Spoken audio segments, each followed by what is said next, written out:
kosong. Rempang itu ada penghuninya.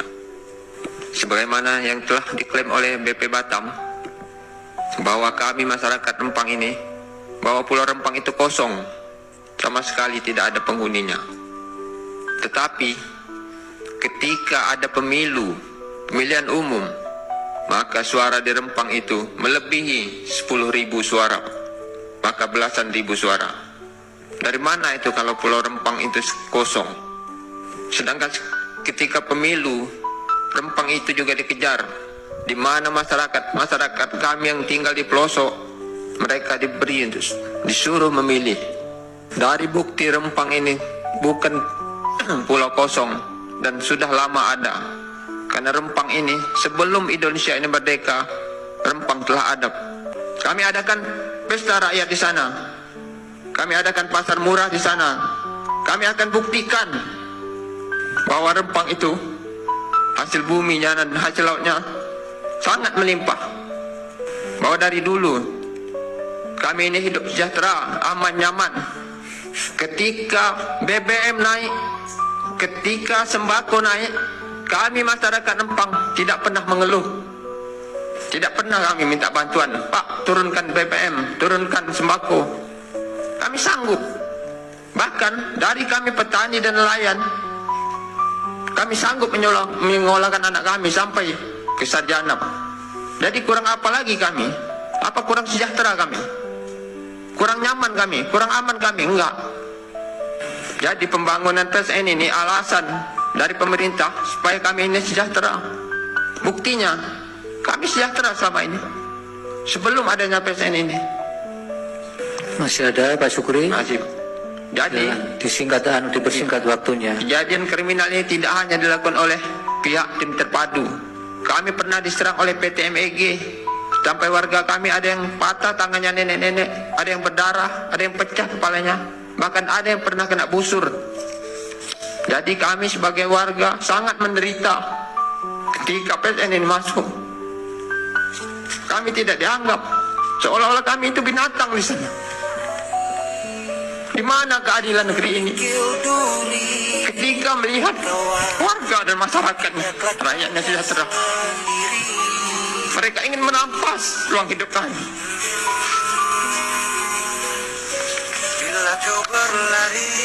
Mereka menganggap kami ini bodoh di tempat. Seenaknya saja mereka mencegah.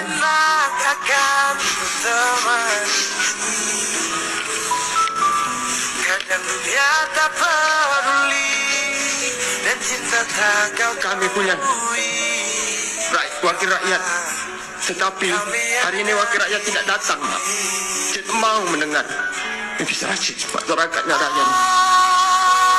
Jadi kami di Rempang itu tidak punya siapa. Ketika kami punya polisi, pengaman, penganyum masyarakat, pelindung masyarakat, tapi mereka tak mampu melindungi kami. Mereka tidak mau, Pak. Bahkan mereka yang mengintimidasi kami. Jadi kemana kita?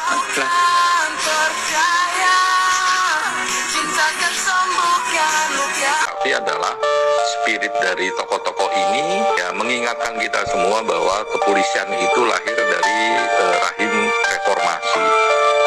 Artinya memang ada semangat di situ, semangat untuk menjadikan negara kita menjadi negara yang jauh lebih demokratis, ya, penegakan hukumnya bagus, keamanan ketertiban masyarakatnya juga bagus.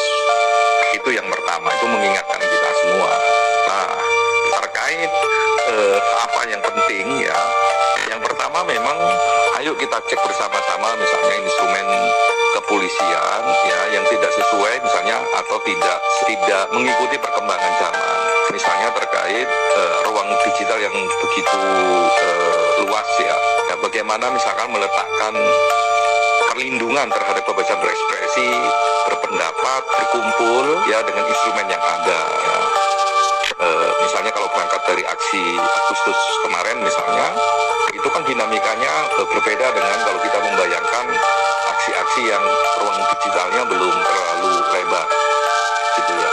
Lah itu bagaimana meletakkan itu, termasuk juga bagaimana menghadapi memastikan pelindungan terhadap ekspresi pendapat dan berkumpulnya anak-anak remaja misalnya begitu, yang memang misalnya karena ruang digital misalnya, bagaimana memastikan perlindungan keamanan. Nah, itu yang menurut saya penting untuk juga kita lihat. Bisa lihat bagaimana ya instrumen-instrumen yang ada itu sesuai enggak dengan perkembangan zaman, sehingga bisa memastikan perlindungan masyarakat, ya, jaminan hak masyarakat itu bisa maksimal. Itu yang pertama. Yang kedua, ya, ini kan memang masih terdapat banyak, terutama kalau kita melihat dari catatan beberapa NGO, ya, masih tindakan represif misalnya begitu ketika menghadapi massa.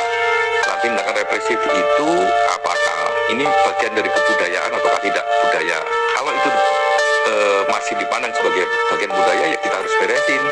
Salah satunya adalah di sektor bagaimana membentuk kepolisian yang jauh civilized gitu ya, mengedepankan sipil ini. Oleh karenanya bisa dicek di level kurikulum pendidikan misalnya. Ya, pentingnya misalnya mempertebal soal-soal instrumen hak asasi manusia, perilaku hak asasi manusia, dan lain sebagainya dalam pendidikan di kepolisian. Itu juga penting, misalnya begitu. Jadi dari instrumen yang ada, terus dari budaya. Kalau masih ada budaya kekerasan dan sebagainya, atau penggunaan kewenangan berlebihan dan sebagainya, lah harus diperkuat di level merubah kulturnya. Lah merubah kulturnya salah satu yang paling mendasar adalah di level pendidikan. Yang ketiga yang gak kalah penting adalah bagaimana soal pengawasan. Kalau instrumen sudah bagus, budayanya sudah bagus, kultur ya, maksudnya sudah bagus. Nah, bagaimana memastikan itu? Lah, pentingnya juga dipikirkan pengawasan, penguatan pengawasan, baik internal maupun eksternal. Di internal misalnya Propam. Bagaimana Propam bisa efektif ataukah tidak misalnya.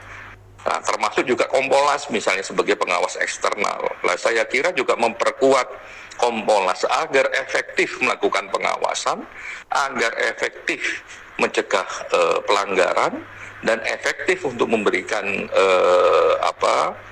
temuan-temuan yang bisa merubah kebijakan juga penting untuk dipikirkan penguatan pengawasan ini. Jadi di 3 level itu yang menurut saya juga penting.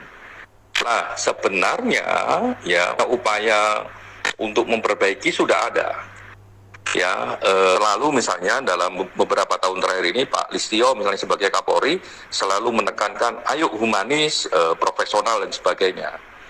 Nah, cuman memang karena mungkin instrumennya belum memadai sehingga belum ada sesuatu yang jauh lebih konkret terhadap perspektif humanisme ini dan profesionalitas. Nah, itu juga penting. Nah, oleh karenanya reformasi ini sebenarnya tidak berangkat dari nol, ya.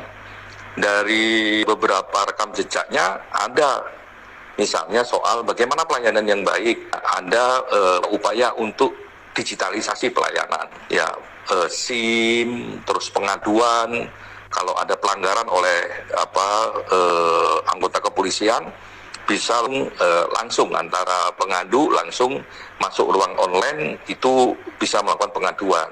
Kalau ini bergulir itu tidak berangkat dari nol, gitu, sehingga kita bisa memastikan arahnya lebih humanis, lebih profesional.